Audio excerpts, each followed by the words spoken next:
Have you ever wondered what happens when a soul is cast aside by those she trusted most? Yet fate still sends a stranger to remind her she is worth saving? If you believe in courage, resilience, and the kind of love that blooms in the ashes of despair, then stay with me to the very end of this story. And before we begin, I invite you to like this video, subscribe to our channel, and join us on this journey where every story reminds us of the strength of the human spirit. The wind howled over the dry plains as dusk bled into night. Somewhere beyond the ridges, the Apache campfires were burning, yet one woman lay abandoned in the wilderness, half hidden beneath a cloak of dust and shadows. Her name was Nayeli, once known as the fiercest Apache warrior woman of her band. She had fought alongside men, hunted for her people, and guarded the young. Her spirit had been unbreakable until the day the battle took her legs. It happened during a raid. The settlers had retaliated against the Apache, and the clash turned brutal. Nayeli fought like a hawk protecting her nest, but when the smoke cleared, her lower legs were shattered beyond healing. Carried back to camp, she thought her people would honor her bravery. Instead, whispers began to circle. A warrior who could no longer walk was a burden, a mouth to feed with no hands left for the bow. One morning, while the sun was still low, she awoke to find the camp gone. They had left her on the plains with only a canteen of water and a tattered blanket. No farewell, no ceremony. Her tribe had cast her away to die quietly, to fade like dust in the wind. For 2 days, Nayeli dragged herself along the dry earth, her arms blistered, her body broken. Hunger gnawed, thirst burned, and despair crept in. She looked to the sky and asked the Great Spirit why life had spared her in battle only to abandon her in shame. She thought of ending it herself, surrendering to the buzzards that circled above. But then, hoofbeats. A lone cowboy rode along the ridge, his horse's silhouette carved against the sinking sun. His name was Thomas Carver. A drifter with no home, no family, carrying only his saddle and the ghosts of his past. He had seen too many wars, too many broken souls, and he had long stopped believing in purpose. Yet something in the figure crawling across the dust pulled at him. He dismounted, and when his shadow fell across Nayeli, she raised her head with what little strength remained. Her dark eyes still carried fire, though her body was failing. "Go," she rasped. "Leave me. I am nothing now." But Thomas knelt, his weathered face lined with both grit and gentleness. "I don't believe that," he said quietly. "A woman who's crawled this far isn't nothing." Against her protests, he lifted her into his arms. She fought him at first, fierce pride still clinging to her. But exhaustion finally silenced her resistance.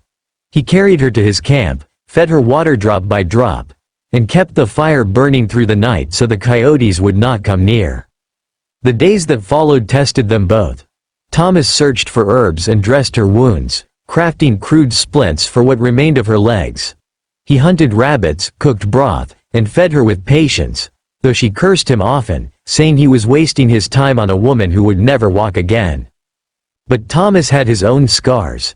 Years ago, he had fought in wars that left him haunted, and he knew too well what it felt like to be discarded by the world. "Maybe you can't walk," he told her one evening, "but you can still fight. You can still live. And if you've still got fight in your heart, I'll stand with you until you find the reason." Slowly, something began to change in Nayeli. The bitterness didn't vanish, but beneath it, hope stirred like embers under ashes. With Thomas's help, she learned to balance herself, to use a crutch he carved from a mesquite branch. Her arms grew strong again, her spirit sharper than any blade. Where once she thought her tribe's rejection meant the end, now she began to see it as the start of a new path. Thomas and Nayeli became unlikely companions. By the riverside, she taught him Apache songs, the language of her people, and the stories of her ancestors. In return, he taught her to shoot with a rifle from horseback, steadying her in the saddle though her legs were gone. The world had tried to erase her worth, but together they were rewriting it, day by day. But fate was not done testing them. Months later, they stumbled upon a group of settlers under attack from bandits. Thomas fought bravely, but it was Nayeli, balanced on the wagon, rifle in hand, who saved the day. Her sharp eyes and steady arms dropped two bandits before they could harm the settlers. For the first time since losing her legs, she felt the rush of being a warrior again. Word spread. Settlers whispered about the warrior woman who, though crippled, defended families with a courage that humbled even the strongest men. Some mocked her, but more came to respect her. And slowly, Nayeli began to understand.